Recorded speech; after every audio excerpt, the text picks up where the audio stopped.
Comme dirait mon ami Patrick, il fait chaud. Oui, Dato, il fait chaud, mais pourquoi tu t'es habillé comme ça? Les deux, enfin voilà, c'est déjà pour donner des couleurs un petit peu pour la vidéo, rouge et tout ça, voilà. Derrière, le tableau me suit partout, hein, vous avez vu, pour un petit peu de couleur parce que tout est blanc. Là-bas, c'est mes gants Everlast pour me la péter un petit peu, pour vous rappeler que je suis boxeur, ou j'ai été boxeur, je vais peut-être encore redevenir. Et ça, c'est ma colocatrice, elle est juste là-bas.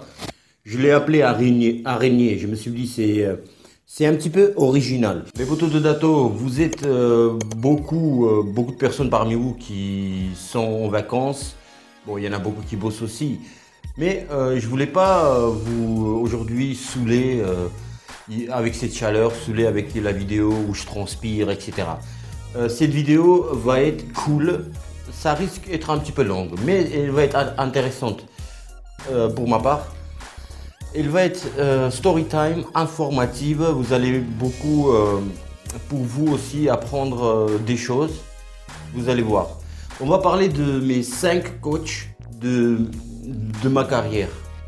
Depuis les amateurs jusqu'aux professionnels. Et ces 5 coachs, ça va être sur 3 pays. Donc Tbilissi, enfin capitale de la Géorgie, là où je suis né et tout. Là où j'ai commencé la boxe, Géorgie, la Russie et puis la France. On va voir les particularités des 5 coachs, ce qui m'ont apporté les 5 coachs, comment ils m'ont corrigé mes défauts et peut-être vous aussi, quand j'ai dit cette vidéo va être informative. Comment ils m'ont corrigé mes défauts, donc pour vous aussi, vous allez peut-être avoir des informations pour vous, vous allez vous dire, ah tiens, moi j'ai ce défaut-là et je vais corriger comme les coachs ont pu corriger Dato. Et puis, on va voir les boxeurs qui étaient dans les clubs, les boxeurs connus, etc. Les anecdotes sympathiques. Et à la fin, on va voir si, est-ce que un coach, en fin de compte, sert à quelque chose. Je veux dire, quand tu es professionnel, est-ce que, tu peux programmer toi-même les entraînements, les entraînements de fractionnés sur sac, sur footing, programmer les sparring. Est-ce qu'il apporte encore quand tu es professionnel un coach? Est-ce qu'il sert à quelque chose? Et on va terminer avec YouTube. Pourquoi YouTube c'est bien? Et ce thème-là de YouTube, il est concerné avec ce thème de la boxe, de ce que je dis. Voilà, je transpire, il fait chaud. Les poteaux de Dato. Donc, nous sommes comme RIP à Pierre Bellemare, pour ceux qui se rappellent, tout le monde se rappelle de lui. Il racontait bien les histoires, mais pas moi. Nous sommes en 1993. Imaginez-vous, c'est 20e siècle. C'est pas, il n'y a pas 100 ans, mais 25 ans quand même. J'ai peut-être, je sais pas, 13 ans, un truc comme ça. Je vais à la salle, premier jour. Ma première impression, ce que je me souviens, première impression, c'est la salle était pleine et tout le monde, chacun savait ce qu'il faut faire. Tout le monde travaillait quoi. Bon, il y en a qui frappaient le sac, etc. Et je me suis dit dans ma petite tête, je dis mais comment ils savent de ce qu'il faut faire? Le coach il parle à la personne et tout le monde sait ce qu'il faut faire. Enfin, je sais pas pourquoi j'ai pensé à ça, mais... Et aussi je me souviens, j'ai regardé, il y avait un mec qui faisait les mises de gants, le sparring. Et il faisait les enchaînements, mais à la perfection. Je dis mais comment on peut envoyer les coups bien propres, comme ça, rapides et tout? Je dis... Est-ce qu'un jour je pourrais faire pareil, etc. Après, je vais aller voir le coach. Je dis bonjour, etc. Enfin, je vais m'inscrire. Il dit t'as quel âge? 13 ans. Il fait fallait venir 1 an ou 2 avant parce que voilà, comme ça, tu aurais pu faire quelque chose peut-être dans la boxe, quoi. Mais là, 13 ans, c'est un peu tard. T'imagines? C'était presque l'Union soviétique, quoi. C'est 2 ans après que l'Union soviétique a cessé d'exister. C'était encore la mentalité, c'était leur comme école chinoise, quoi. Il fallait venir s'inscrire à la boxe à 8 ans, à 7 ans pour faire une carrière, quoi. Ok, bon, entraîne-toi, il me dit. Je sais pas quoi faire. Bon, je suis là, je regarde les gens, ils s'entraînent et tout, je suis gêné, j'ai un peu honte, je suis gêné. Il vient me voir, il dit attention, retiens bien ça. Qu'est-ce qu'il va me dire? Quand tu viens à la salle, le plus important, c'est que tu ne dois absolument pas, enfin jamais t'arrêter, c'est-à-dire marcher, t'asseoir, rien faire. Il faut toujours faire quelque chose. Oui, coach, oui. Et quoi faire? Je sais pas du tout quoi faire. Puis après, il vient me voir, il dit prends la barre de développé couché, vous voyez, la barre de musculation. Et puis voilà, il a mis debout comme ça. Donc la barre est debout comme ça, en verticale. Et voilà, je prends avec ma droite, je vois comme ça, avec ma gauche, je vois. Tout l'entraînement, je fais ça. Puis après, à la fin de l'entraînement, il me dit tu vas revenir demain? Je dis oui, bien sûr, je vais revenir. Donc ça t'a plu. Ok. Qu'est-ce qui m'a apporté ce coach? Donc ce coach, je vais pas tarder sur lui. D'ailleurs, il s'appelait Aslanov aussi comme moi, Aslanov. Et lui aussi, il m'a dit c'est la première fois que je vois quelqu'un Aslanov. Bah moi aussi, depuis ce jour, j'ai vu personne qui s'appelait Aslanov. Et qu'est-ce qui m'a apporté? Comme j'ai dit, c'était ma première fois, donc c'est la première fois où j'ai vu ce que c'était gauche-droite, les directs, les palettes, les premiers combats, c'est avec ce coach que j'ai fait. D'ailleurs, on faisait les tournois officiels, hein. Tous les samedis, on boxait. Je faisais 4 combats par mois, 4-5 combats. Et maintenant, nous arrivons à 1999. 6 ans après, j'ai déjà quelques acquis en boxe. Et donc, j'arrive en Russie, en Sibérie. En Sibérie, pourquoi c'est la Sibérie? C'était pas mon choix. Voilà, je suis tombé en Sibérie et voilà, ça c'est une autre histoire. Vous imaginez bien si vous choisissez une ville, une région en Russie, c'est pas la Sibérie que vous allez choisir. Sauf si vous êtes touriste pour 2 semaines, une semaine, ça va. Donc j'arrive dans cette ville, il n'y avait pas d'internet, c'était il y a 20 ans. Et comment faire pour trouver une salle? Et est-ce que d'ailleurs c'est une petite ville, mais est-ce qu'il y a la boxe dans cette ville? Est-ce que c'est une ville sportive? Je vois un type avec le sac et tout sportif. Et je vais le demander, je dis poteau, est-ce que il y a un club de boxe ou quoi? Il me dit là-bas, il doit en avoir un. Je vais voir un entraîneur. Il me dit reviens, t'as déjà fait de la boxe? Je dis oui, j'en ai fait un peu. Reviens demain matin. Demain matin, Datou il est là, je sais pas, 9h ou je sais pas quoi. Et je vois il y a des jeunes entre je sais pas 12 et 16 ans quoi, un truc comme ça. Et voilà, ils s'entraînent, il y a la salle pleine, etc. Et il me dit bon, mets-toi sparring, mets les gants. Ok, et moi j'ai le bras, je vais vous raconter un peu plus tard, j'ai le bras défoncé en fait. Je suis allé en Sibérie en étant blessé. J'avais, vous savez, déchirure où le muscle qui s'était déplacé, je sais pas. Je pouvais pas faire ça. Encore moins envoyer un coup quoi. Vous savez, comme j'avais la sensation, comme vous savez quand vous tapez sans faire exprès, ça fait comme l'électricité, vous voyez. Et moi ça me faisait x10. Et donc sparring, je dis ok sparring. Voilà, il m'a mis avec un gars de 15-16 ans. Je devais en avoir 19 ou 20 ans, je sais pas. Et je gère. Je vais pas fort, le type il est à fond, mais je gère, il me touche pas une seule fois. Voilà, je vais pas le frapper fort, quoi. Et on m'a accepté gentiment à la salle et tout, et moi je fracasse, non. Il me regarde après, le coach il dit bon, reviens demain à 18h. Ok, j'arrive demain à 18h. Qu'est-ce qui se passe à 18h?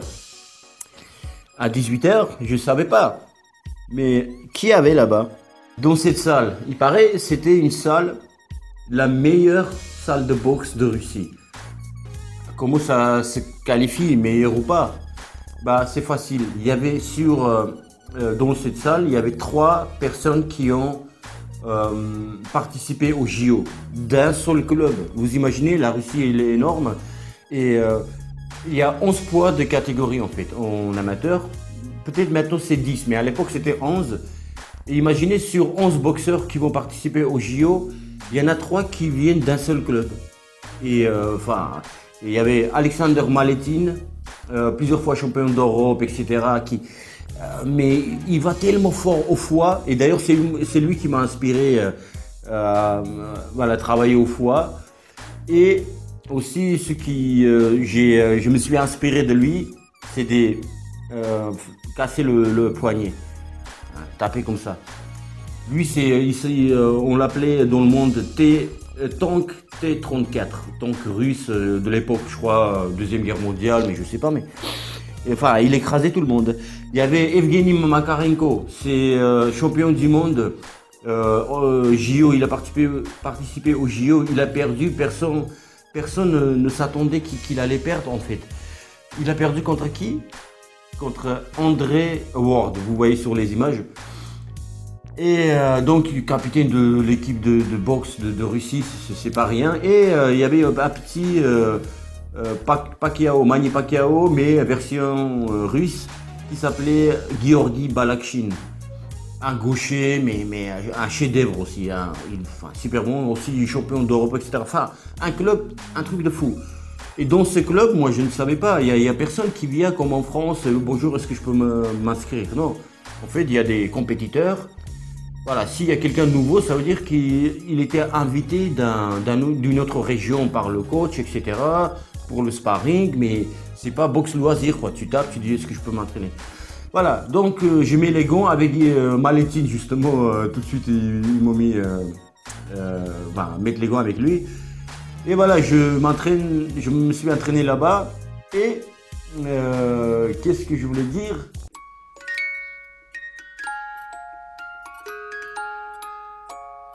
Oui, ce coach qui était là-bas, c'était le deuxième coach de l'équipe nationale russe. C'est pas rien non plus. Hein. Et d'ailleurs, ces trois boxeurs aujourd'hui sont députés en Russie.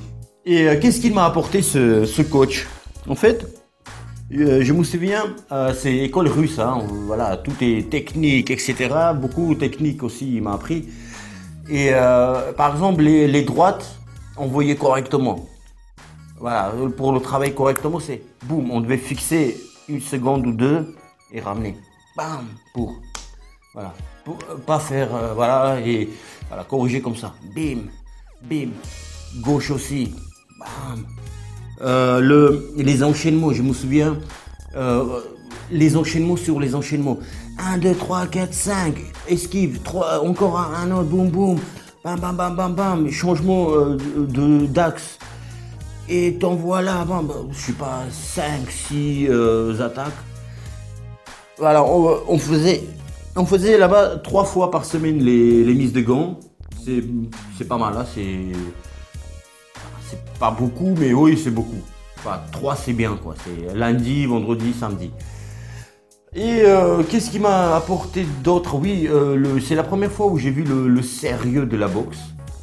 C'est vachement cadré. C'était d'ailleurs mentalité Rouskov. L'entraînement commençait à 18h. Les coachs, ils étaient. T'arrives à la salle. Au bout, il y a bureau des coachs. Ils étaient 3.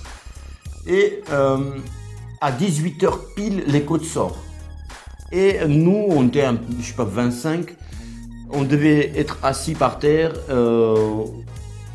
à côté du ring, quoi.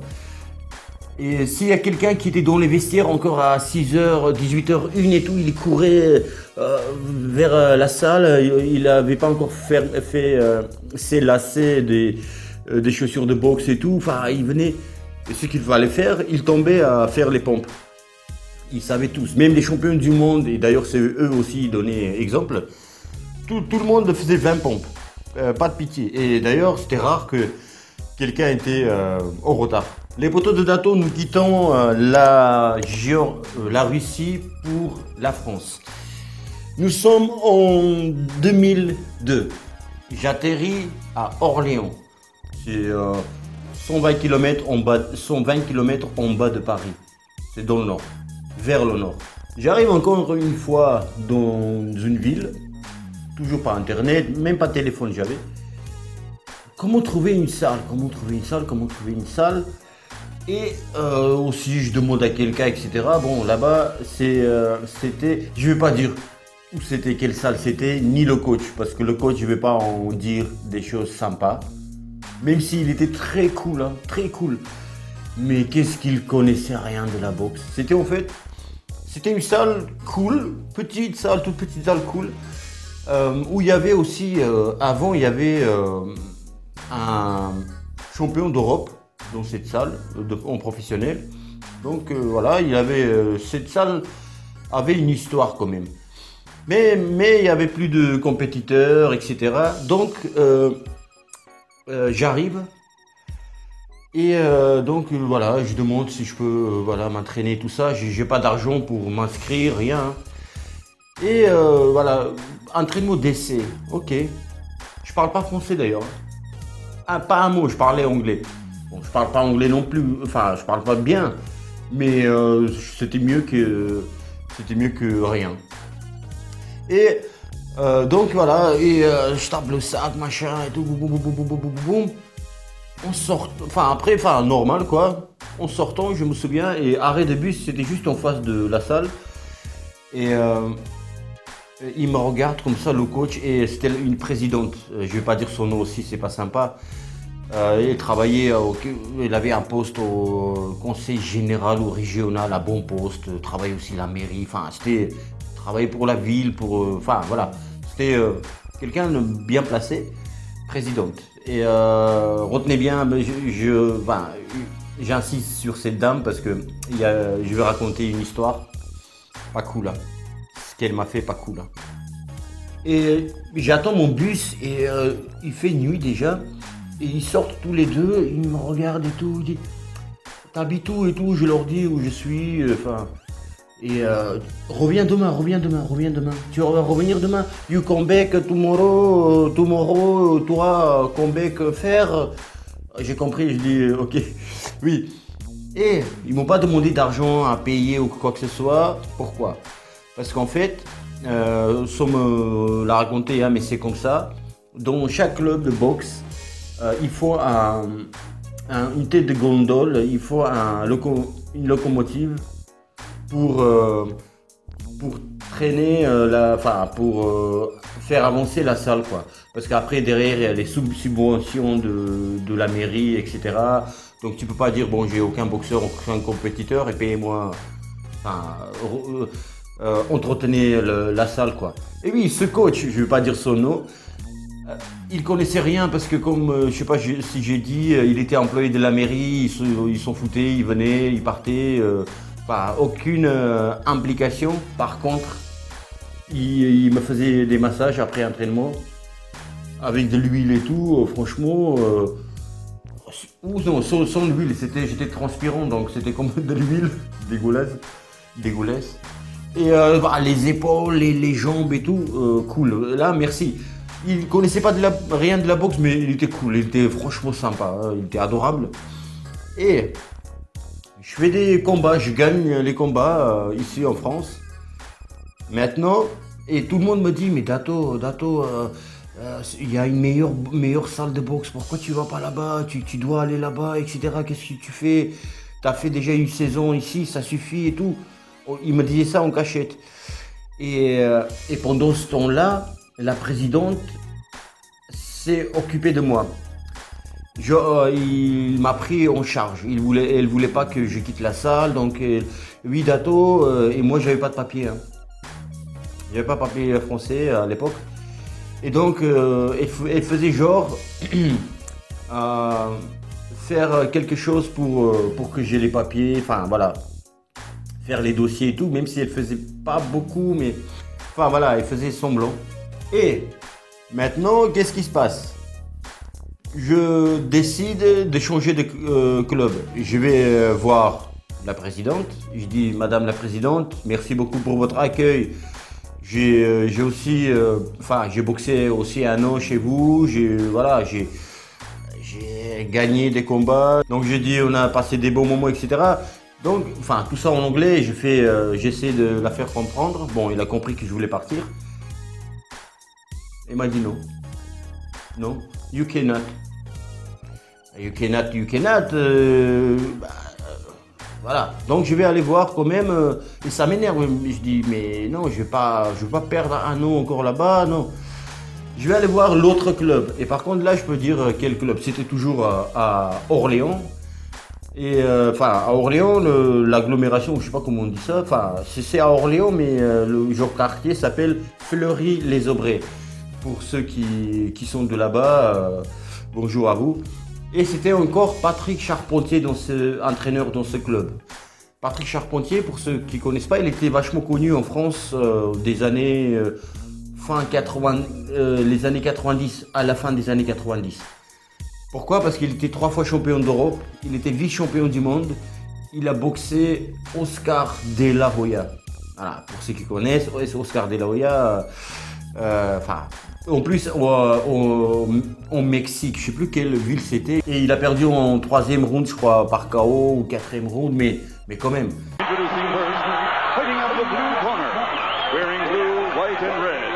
Weighing 146 pounds, his professional record, 27 victories, with 4 defeats and 1 draw, and 23 of his victories are by knockout. From Villiers, France, here is the WBC #1 ranked welterweight in the world, the challenger, mesdames et messieurs, Patrick Charpentier.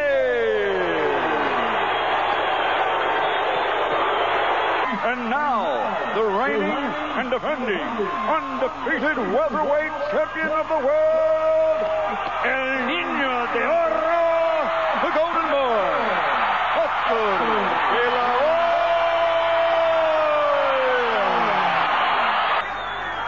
Also Charpentier, kurz vor dem Aus, de la Hoya schaut sich seinen Gegner genau an und wartet auf die Gelegenheit und da war sie, erneut. Donc un boxeur très fort et frappait très fort aussi, il gagnait, on m'a raconté, championnat d'Europe il a fait à Orléans et le maire devait venir voir le combat. Il est venu à la fin du premier round, le combat était déjà terminé, il a gagné par KO. Bref, et j'arrive. C'était à la fin de la saison, donc il mangeait, il faisait genre une table pour manger, boire un coup avec le président du club, avec tous les boxeurs, etc. Et pour fêter la fin de la saison.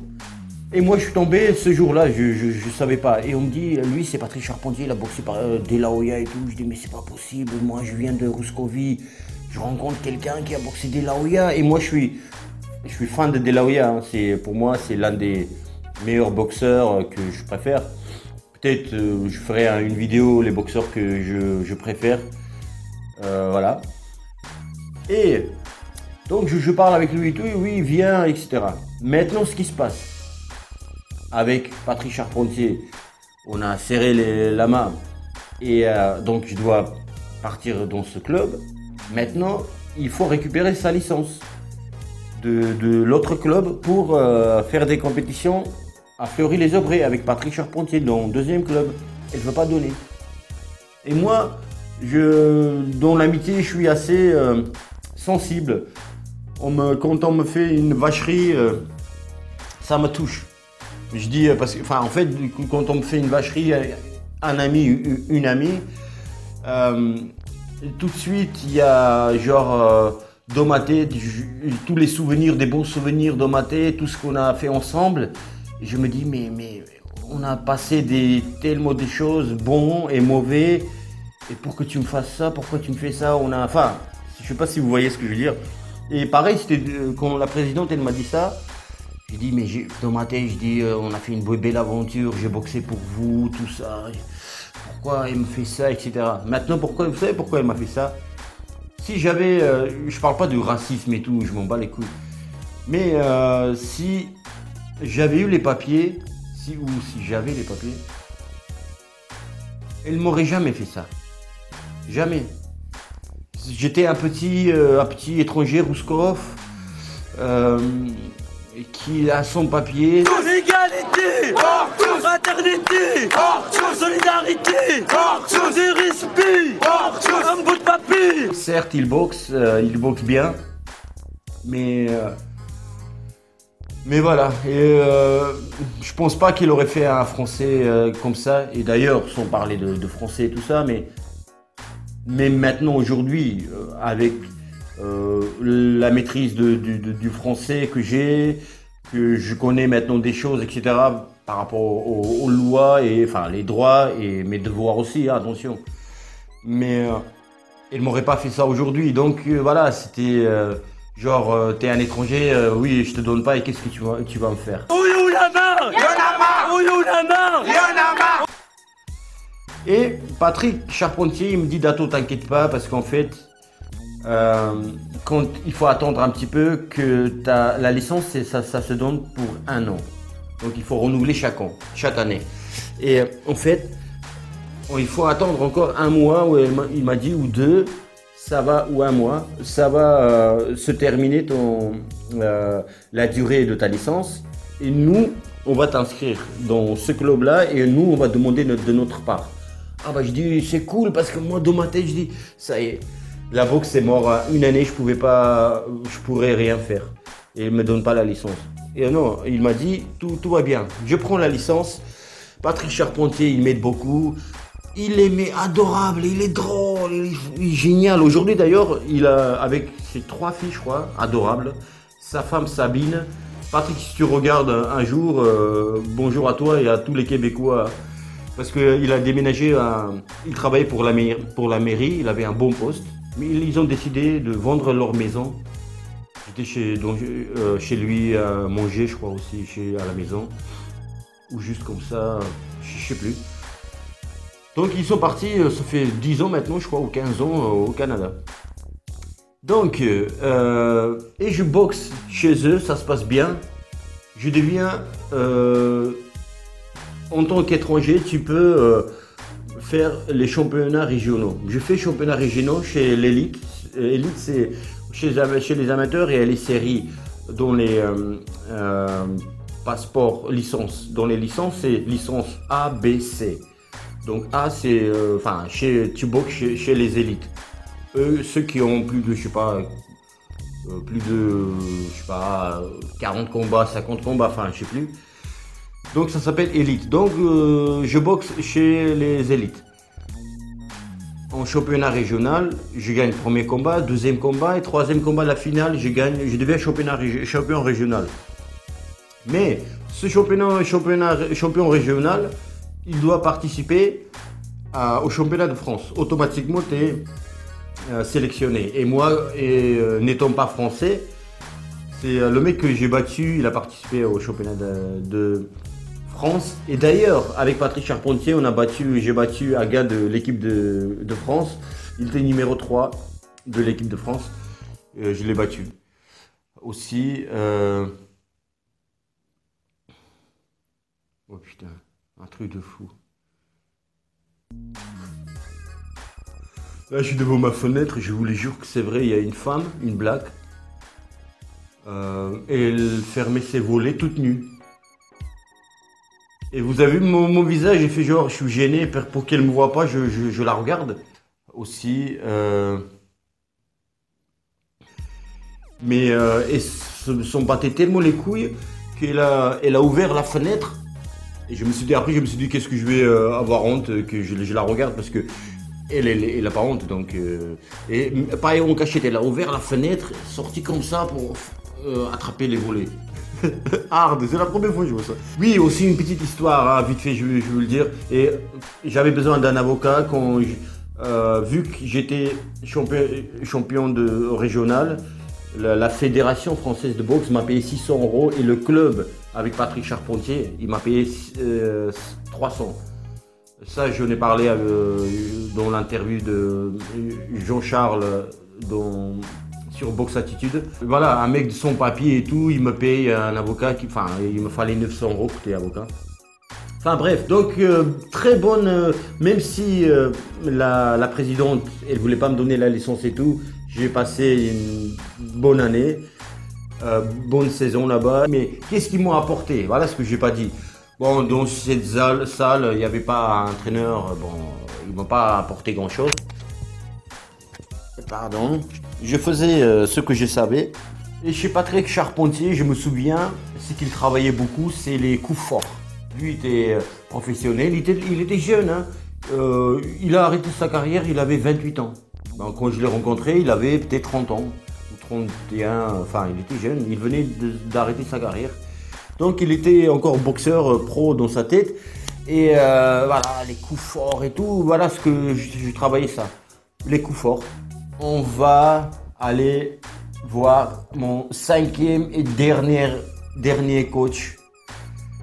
Que je l'ai vu. Aix-en-Provence. Maintenant, nous sommes à Aix-en-Provence.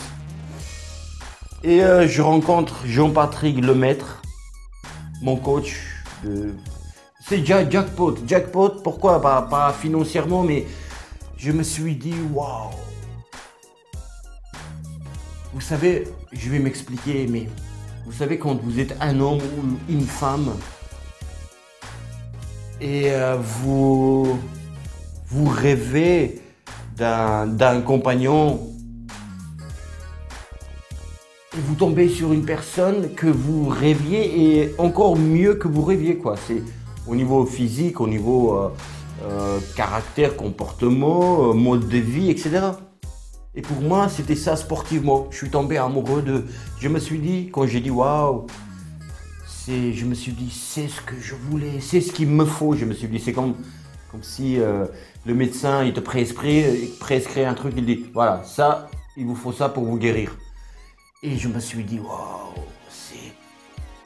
Lui, ce qu'il m'a apporté, Jean-Patrick, en fait, si vous décidez de signer avec Jean-Patrick Lemaître un contrat professionnel, sachez que vous allez devenir un robot au niveau physique. Lui, c'est un préparateur physique, il a fait les études aussi là-dedans. Et il est allé aussi au Cuba, pour voir, enfin, c'est une grande expérience. Et là, Jean-Patrick, il connaît le cœur, l'organisme, il visualise. Quand il fait un programme de défractionné, donc tu sors pas son testeur de dépulsation du cœur et tout. Hein. Il calcule tout, tout est mathématique. Donc tout est mathématique. Dato, 800 mètres à autant de temps et il faut, admettons 800 mètres, tu dois courir, admettons, à 3 minutes. À 3 minutes, mais à la fin de premier tour, il faut que tes pulsations soient 194, à la fin de deuxième, 174, premier, 182, deuxième, enfin, voilà. Et travail sur les jambes, c'est Jean-Patrick, enchaînement, petit déplacement, boum, boum, les jambes, c'est travail sur les palettes. J'ai jamais vu quelqu'un travailler comme ça, à la cubaine, à la Jean-Patrick, c'est même pas à la cubaine, c'est... Les enchaînements, bam. T'es essoufflé, t'es mort. Il faut que tu sois, je sais pas moi, quel cardio pour tenir des rounds, je sais pas, ne serait-ce que 2 ou 3 rounds, 3 minutes round, travail sans s'arrêter 3 minutes. Il t'épuise, donc physiquement, t'es un robot. Il te ment pas, il te dit les vérités. Moi, j'ai signé avec Jean-Patrick, on devait travailler ensemble. Il m'a dit les vérités, il m'a dit Dato, sache que tu ne seras pas protégé. Il m'a pas raconté vous savez, comme un film américain, you will be rich, you will be Ferrari, je sais pas quoi. Il m'a dit les vérités, Dato, il faut accepter tous les combats, t'as plus 20 ans, il faut pas dire non au combat. Tu n'auras pas une carrière protégée, on ne va pas te choisir les adversaires. Et d'ailleurs, quand j'ai repris mon dernier combat, d'ailleurs, il m'a dit, Jean-Patrick, Dato, je te fais pas de cadeau. Hein. C'est la boxe pro. Donc il m'a mis avec Reynal Garrido, un bon boxeur, surtout physique, mais un physique de fou. Donc, enfin, il m'a dit, je te fais pas de cadeau. Je dis non, JP, voilà, il faut pas. Donc des choses comme ça, quoi, que tu vas pas gagner beaucoup d'argent, sauf si tu deviens champion d'Europe. Et lui, il y croyait en moi, Jean-Patrick. Il m'a dit, je me souviens, il te balance pas les fleurs comme ça. Il te dit beaucoup, souvent des choses mauvaises que tu fais, que te fasse des compliments. Et c'est normal, je trouve que c'est bien. Mais par contre, il m'a dit une fois, quand j'ai arrêté, je suis parti en couille au niveau des... Voilà. Il m'a dit, Dato, aujourd'hui, tu serais champion d'Europe. Ça m'a marqué, enfin ça m'a touché. Je dis, venant de Jean-Patrick, il dit pas de conneries, il dit pas des choses comme ça hein, pour te faire plaisir. Non, non, non, non, non. Si quelqu'un d'autre m'aurait dit à Marseillais, ah poteau, champion du monde, champion d'Europe, champion du UR, toi t'es mon poteau, ah j'aurais dit bon c'est n'importe quoi, mais Jean-Patrick je dis waouh. Et bon, et plein de choses, il m'a appris le travail de défractionner les programmes de travailler sur la piste de 400 mètres, je n'ai jamais fait dans ma vie. Les programmes différents de 1200 mètres, les 100 mètres, les... tout. Plein de choses. Comment renforcer aussi, il m'a appris le coup explosif, etc. Et puis sur le plan de l'être humain, Jean-Patrick, il est au top. C'est top du top. Top du top, lui. Je crois que j'ai fait le tour, j'ai sûrement oublié des choses et la vidéo, elle va être déjà longue. Maintenant, on va... De quoi je voulais te parler déjà? Tu m'as de mon cul, hein. Oui. Est-ce que un coach, il sert encore à quelque chose? C'est-à-dire, quand tu es boxeur professionnel, tu sais, comme j'ai dit au début, tu peux très bien organiser toi-même ton entraînement, etc. Les poteaux de Dato. Je vais vous dire les mots de Vassili Lomachenko. J'ai vu la vidéo en russe. Je ne sais pas s'il y a traduction en anglais et tout, mais j'ai vu en russe. Il a dit, mot à mot, hein, il a dit, il a les deux gros ballons comme ça. Il tourne comme ça. Il y a un qui jette, enfin deuxième il rattrape, enfin voilà. Il fait aussi, il attrape l'argent et tout, ça, la monnaie. Il touche les lumières là pour éteindre la lumière et tout. Il travaille ses réflexes. Et en fait, ça se voit. Et ces vidéos d'ailleurs, ils ont fait le buzz et tout. Mais en fait, il n'était pas content de ses entraînements. Il a dit bon, en fait, une fois, je me suis débarrassé de mon père, son père Anatoly Lomachenko, son entraîneur. Et oui, il dit pourquoi? Parce que en fait, je comprenais pas. Il me donnait les ballons pour tourner, alors que ces ballons, on croyait, ces balles qu'il tournait, on croyait avec plaisir il fait et tout, avec la monnaie qu'il attrape, il jette, il attrape et tout.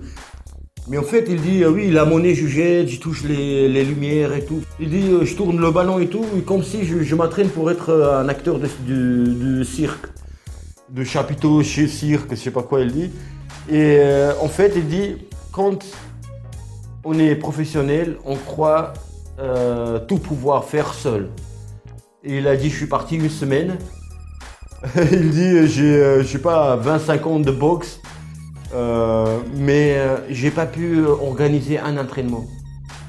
Et je me suis vu aussi dans ses propos parce que moi, je galère aussi, je connais, mais quand t'as pas de coach, tu connais rien. Oui, tu peux faire, je sais pas, en vacances, tu dis, tu prends tes vacances pendant une semaine, oui, tu vas organiser ton entraînement tranquille, le footing, voilà, jouer au volleyball, oui, mais organiser au niveau pro et tout, tu te rends compte que tu connais rien. Parce que c'est en fait comme partir, je sais pas, à 18 ans de chez tes parents, vivre seul. Oui, je suis grand et tout, mais une fois tu te retrouves dans ton studio, tu dis, merde, comment on allume une machine à laver? Moi, je peux conseiller, donner aux autres, mais pour moi, organiser, sur le long terme, c'est compliqué. Mais je vais trouver une solution, hein, mais parce qu'en septembre, je vais pas m'entraîner tout le temps tout seul. Hein, le club et tout, ça va reprendre la boxe. Enfin, la boxe, je veux dire, dans un club avec des boxeurs. Et donc, voilà ce qu'il a dit Lomachenko. Et bien sûr, moi je pense pareil. Le coach, il sert, il motive. Il te connaît mieux que toi, même si tu crois te connaître. Tu te connais quand, oui, tu as mal au ventre, le coach il ne sait pas, mais toi tu le sens. Mais il sait au niveau tes gestuels, les sparring et tout, tu vois pas, il sait. Moi, combien de fois, Jean-Patrick m'a dit, Dato, t'es fatigué, repose-toi demain. C'est rarement il dit ça, mais vu c'était un mathématicien du corps, il calculait quoi. Il a fait cet entraînement. Aujourd'hui, je le sens un petit peu fatigué. Ça veut dire que ses pulsations, il faut vérifier ses pulses. Demain, Dato, au réveil, regarde tes pulses. Moi, je me réveillais, je mettais le testeur et je regardais. Et je me souviens, j'ai dit au médecin d'ailleurs, au réveil que je regardais, quand j'étais au top de ma forme, j'étais à 30 pulsations par heure. Je sais pas si j'ai fait en bas 29, 28 je crois d'ailleurs. Je crois que j'ai fait 28. 30 c'est sûr, mais je crois que j'ai fait 28. Imaginez-vous, hein, c'était tellement en forme que... Et donc voilà, parce que la vidéo va être super longue. Et aussi sur YouTube, et on va terminer là-dessus. Vous savez quoi? Pourquoi c'est bien YouTube? Dans la vraie vie, ça n'existe pas. Qui m'aurait écouté comme ça? Moi, je veux partager les histoires de mes coachs, de ce qu'ils m'ont apporté. Mais je veux que ça soit partagé par plus grand de nombre, par 30 personnes. mais en fait, c'est pas possible dans la vraie vie. Et admettons une personne, tu vas dire à une personne ou deux, et même c'est pas possible. Qui va m'écouter, écouter mon monologue à Dato? Voilà, c'est impossible. Donc c'est pour ça YouTube est bien. Voilà, c'était cool. Je vous remercie.